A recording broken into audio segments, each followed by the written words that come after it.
Hi, folks. It's Myron from the Tap Out Wrestling Podcast. Tonight, I am joined by Lindsay Jayne Snow, professional wrestler, tattoo artist, and apparently an MMA fighter too, aren't you? I'm a catch wrestler by trade, I guess you could say. I compete in submission only tournaments, but this year I'm thinking about taking my first MMA fight. Oh wow! Wow! I just got down to Tampa this week to get back on my training, and I've been doing 6 a.m. jiu-jitsu classes since I got down here, and now I'm gonna start my stand-up game. Wow! I'm ready to embark on that adventure. So that's the old-fashioned style of wrestling where you use holds and maneuvers and stuff to make people submit. Yes. The mat wrestling type stuff, right? Yes, sir. Oh, that's awesome. That's awesome. Nobody is doing that anymore. Yeah, well, you got Shayna doing it, and Josh Barnett. I got to train with Josh not too long ago, and I got to learn some stuff from him. And every time I go out to California, I always train with Eric Paulson. He's a catch wrestler, judo fighter. He's amazing. He's very knowledgeable on pretty much if there's a martial art out there, I'm pretty sure Eric Paulson could teach you a few things. Okay, cool. Now, how did you get to a point where you were in all these combat sports? So I grew up watching Pride. I'm not sure if you're familiar with Pride, but it's a fighting championship. It's based in Japan. It was the precursor to the UFC. UFC ended up buying it.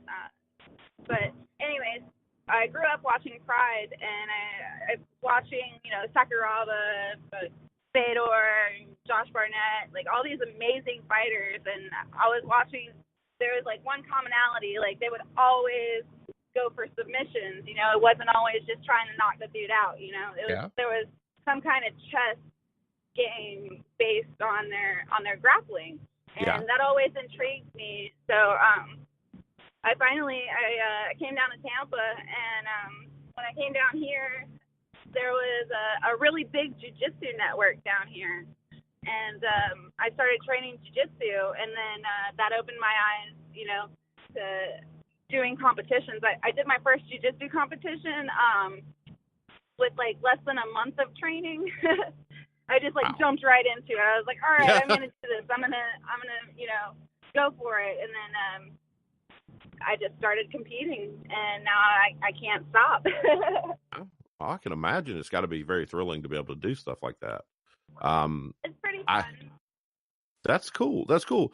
And the tattoo artist, is that something you've done for a while? Yeah, I've been tattooing for about 15 years now. Going on 15, but that's my first love, obviously. Been doing it for almost half my life, pretty much. And I went and actually I opened up a shop in North Carolina with Shannon Moore. Yes. From cool. CW, WWE, TNA. We got a shop up in Carthage right now. It's called Gas Chamber. Yeah. And we picked that up and started running with that, and that's doing really well now. So cool. I'm taking some time off from working on the shop to get back to my training. And I'm down here in Tampa right now tattooing. Well, I've noticed that tattoos are becoming incredibly popular with wrestlers. So, I mean, you've pretty much got a merger between your interests.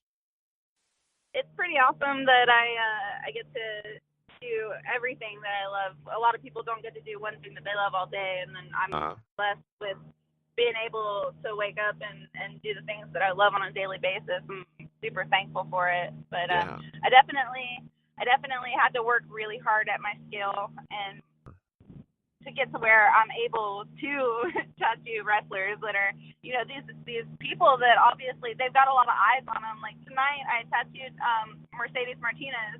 Wow! And so she got done doing the Mae Young Classic, and I'm sure NXT is on her list. You know, she's a super talented lady. Yes. And so obviously, you know, me getting able to work on her, she's got to have some trust in me. So I guess I'm doing something right. So you get to wrestle, you get to tattoo wrestlers. I mean, you're around the business a lot. I am. Now, did you study any art before becoming a tattoo artist, or how do you do that?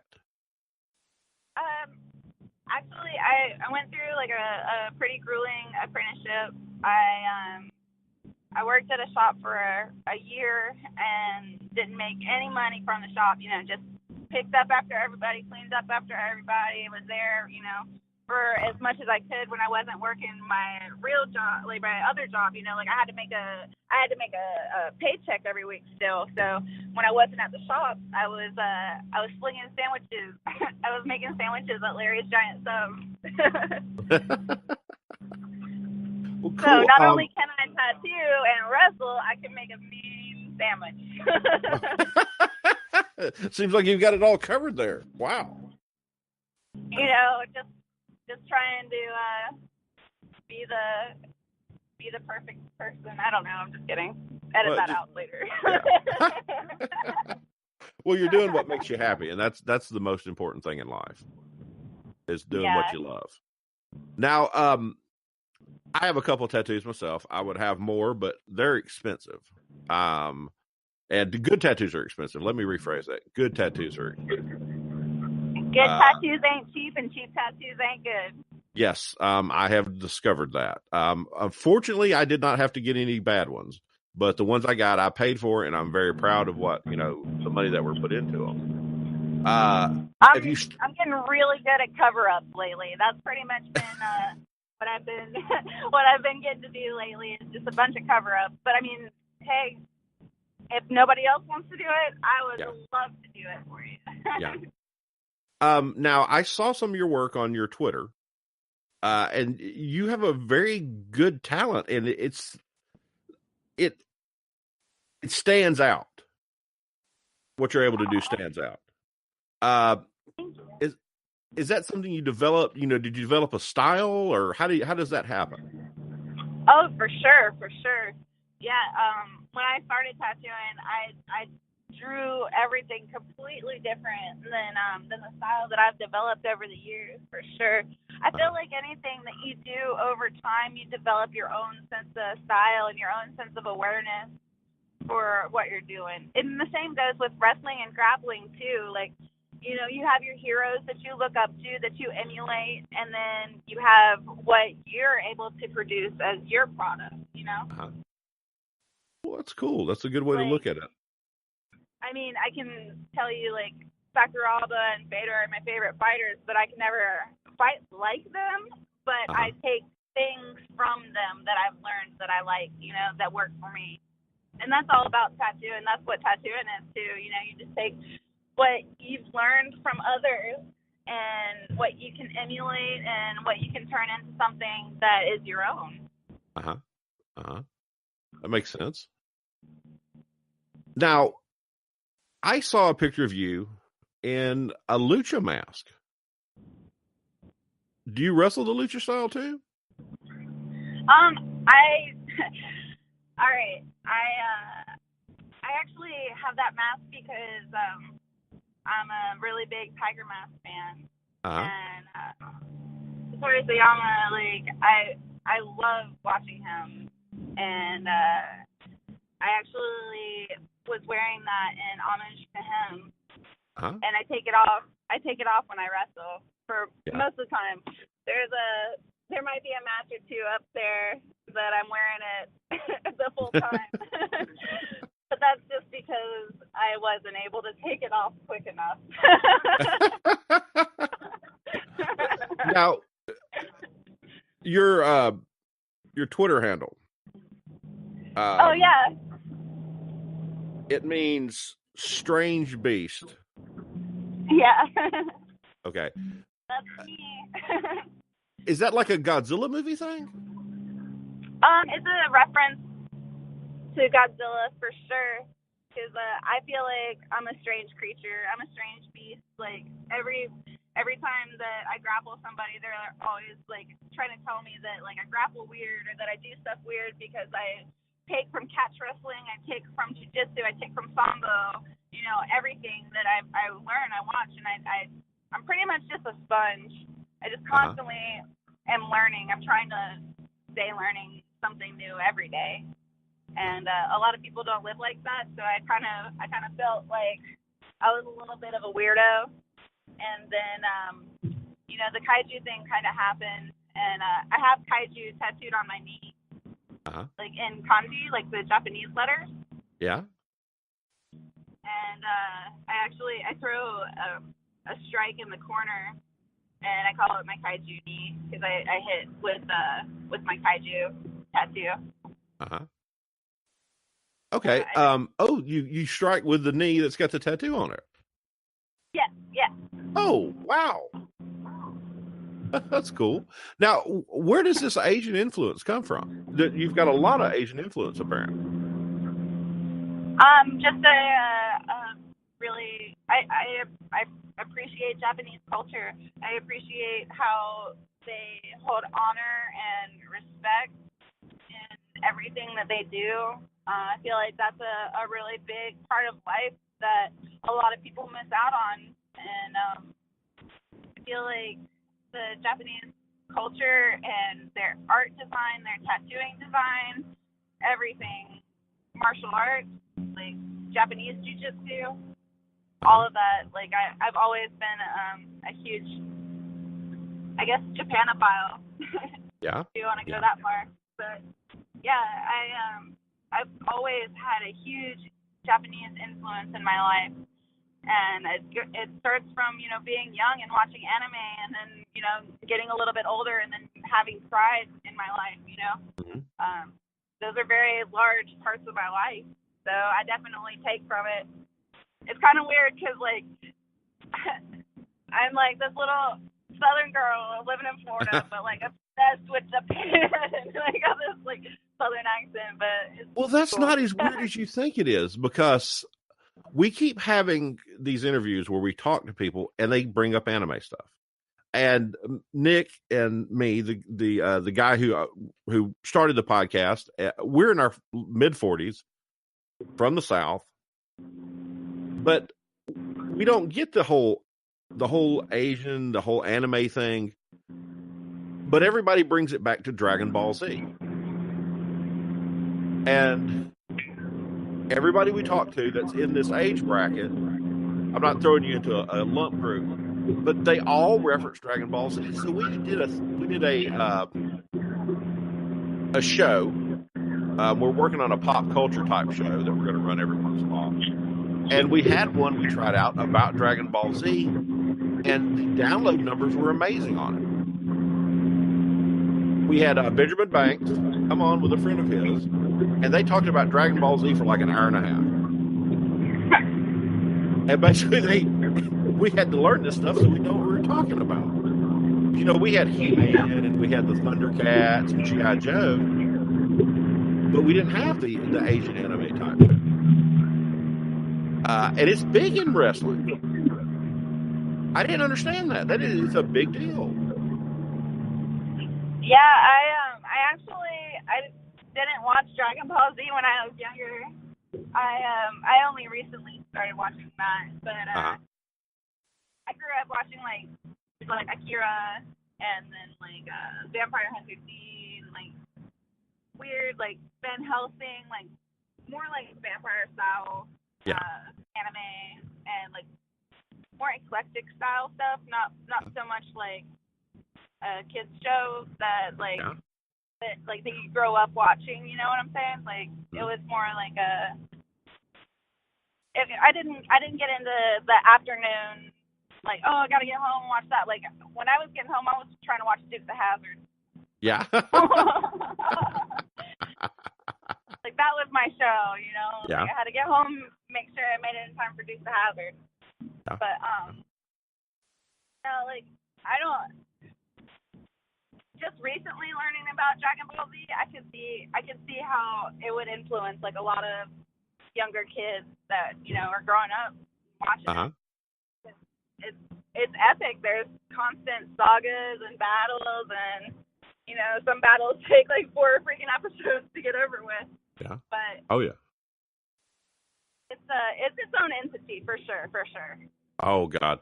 My daughter is, I've got a 14-year-old daughter, and she is into anime, and she's had to explain so much stuff to me because, you know, she takes me in Barnes & Noble and wants to buy some mangas, and I have no idea what she's buying. So Yeah, you're like, oh, man. It doesn't trip you out that you got to read it from the back of the book to the front of the book. yeah, exactly. And some of them aren't for kids. Some of them aren't for 14-year-olds. Exactly. Yeah, you gotta be really careful because sometimes you might buy some stuff that you didn't mean to buy. Yes. Yeah, it was shocking to me. And it's something I'm trying to learn about because, you know, I want to do stuff that so I have something me and my daughter can talk about together. But wow, it's different. It is for sure. So are you a big fan of the monster movie types? Do you like that? I'm a super big fan. There's actually a movie that you should probably check out that might help you like understand a little bit more about kaiju. Yeah. It's kind of funny, but it's called Big Man Japan, and it's a really strange, like, odd movie, but it's about like this giant man in Japan that fights all these kaiju, like these strange creatures that are coming to attack the city, and he's just like trying to keep the city safe. Huh. Now, I grew up on Godzilla movies, and I love those things. And I still will watch a Godzilla movie if I find one. I just didn't understand the cultural significance of it. Yeah, and how big it is over like, there. Like a kaiju is like something that's to destroy. It's like this creature that is like a force to be reckoned with. Hmm. So it might be like unassuming at first, but better watch your back. Now, I saw a picture, and this is why I contacted you.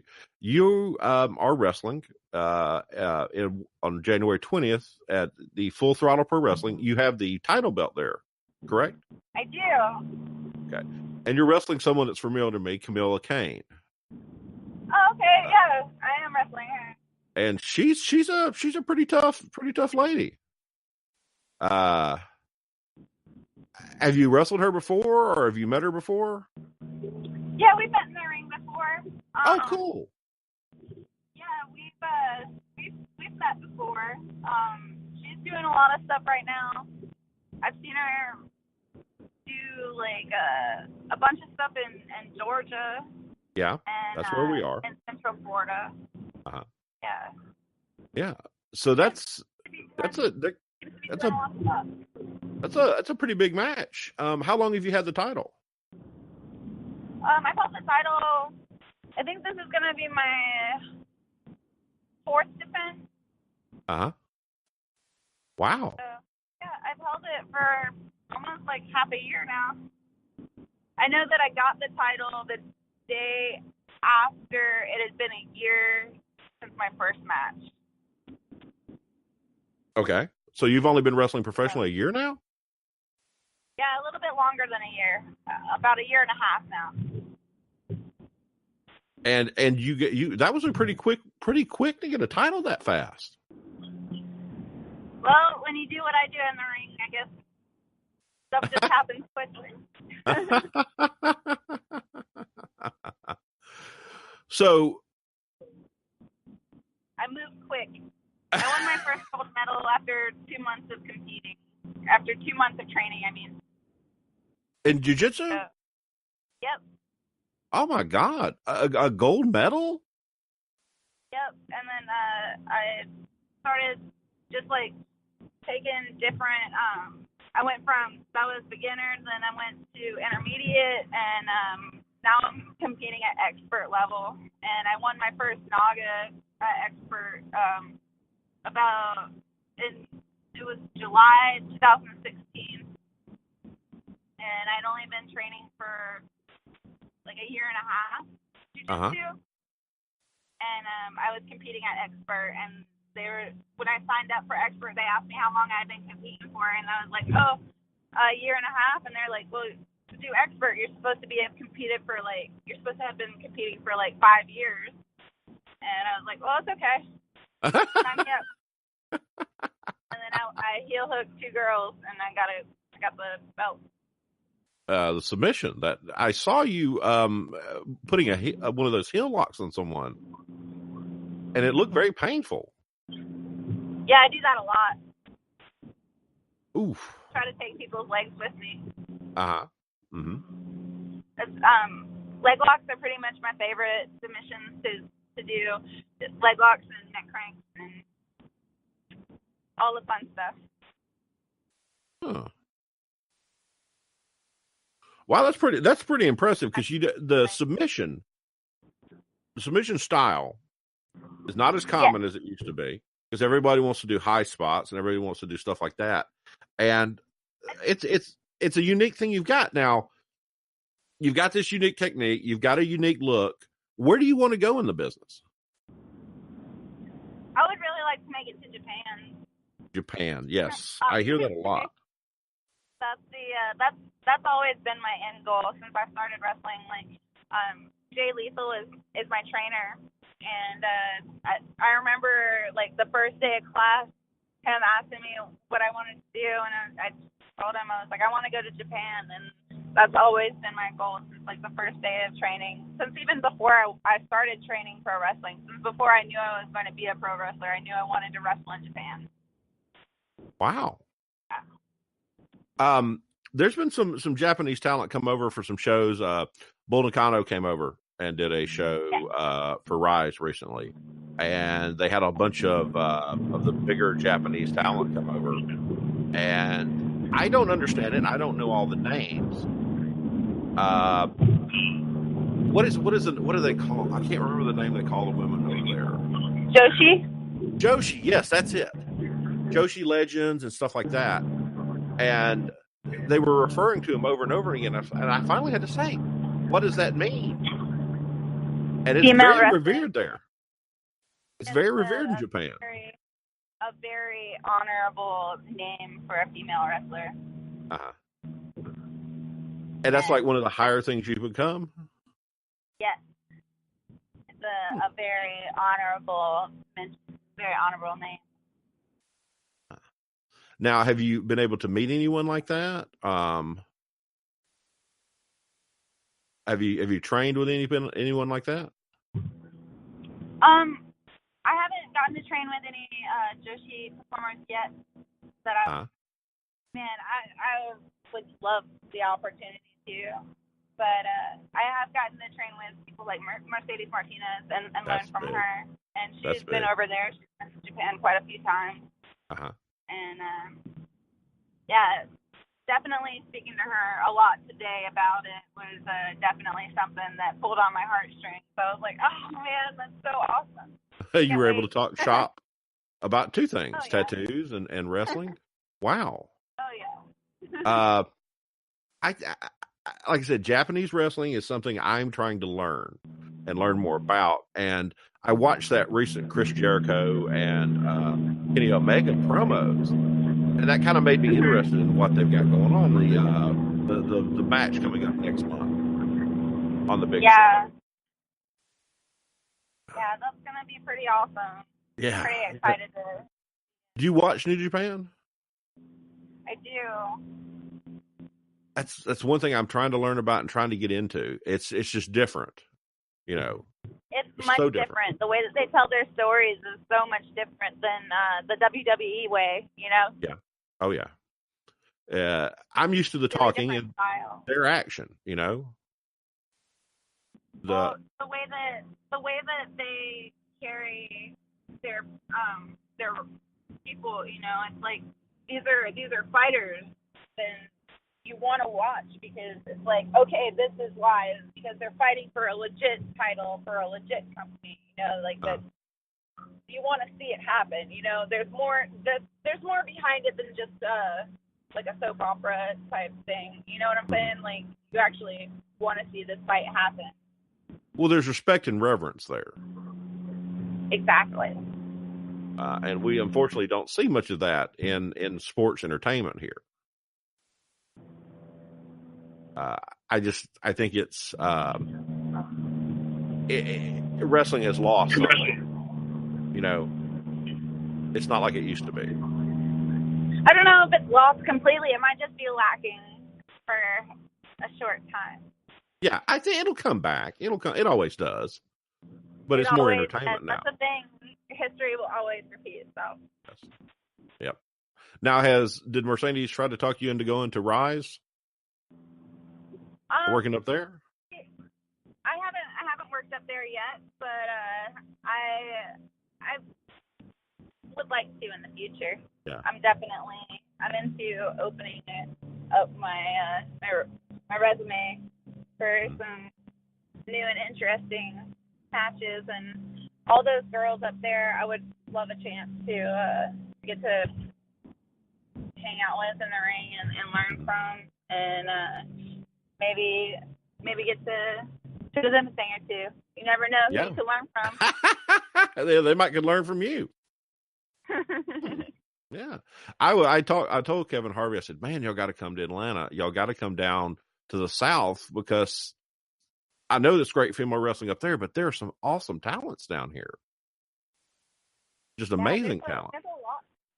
There's a lot of good people just doing stuff on the indies right now. Honestly, like I'm honestly interested to see what happens in the new year with how WWE is starting to do clean house pretty much. Yeah. So, yeah, they're putting a lot of people out there in the indies. It's going to be interesting to see who moves up and what happens, you know? Mm-hmm. Mm-hmm. Yeah, I can't wait. Every year to me this is my first year, this is my first year really being hardcore into indie wrestling. And then the next year can only be better. And it gets better every month. The talent's everywhere. Yeah. Well, it's good now, like, because there's social media that you can get critiques on. There's, YouTube that you can put your matches up on. So it's not like it's in the dark anymore. There's all this opportunity for people to get better, for people to learn from each other and do new and interesting things. Yep. So, I mean, I feel like wrestling is only going to get better. Exactly. Now, where can we find your social media? On Twitter and Instagram, at Kaiju Power, KAIJUPOWER, and Lindsay Snow on Facebook. Okay. Well, cool. That's good. That's good, because social media is so important these days. It's the best tool. I completely agree. It's the best. Oh, tool. and if you want to check out the shop's work, it's Gas Chamber Tattoo on Instagram. So you got some more of your work up there? For sure. Awesome. Well, I'll tell you what, it has been wonderful talking to you tonight. I really appreciate you coming home. No, anytime. I'd love to have you back on and discuss things, because it's neat to talk to people who do different things. And, you're interesting. You've got a very interesting outlook on things. Thank you. Thank you. I appreciate that. I'm just a weirdo with a lot of goals. Well, that's wonderful. That is wonderful. And you got a big future ahead of you. Thank you, sir. I appreciate that. Well, I really appreciate you coming on tonight. Okay. You have a good night. Thank you so much. Y'all take it easy. Okay. All right. Thanks for listening, folks. You're the ones that make this all worth doing. Go over to tappedoutwrestlingpodcast.com and find all of our shows. There's a player with links to every single show we've ever done. There are our affiliate links for Amazon, the Fight app, and the Blue Apron. Purchase some stuff through there and help the guys out. You can find our social media there. You can find links to wherever our podcast is found. Get on in there, subscribe. Go to Pro Wrestling Tees if you'd like to purchase some of the Tapped Out Wrestling Podcast wonderful T-shirts. Pro Wrestling Tees is a great company. Look for us at upcoming live shows, and come by and say hi. We love our fans, and we love what we're doing. Thank you.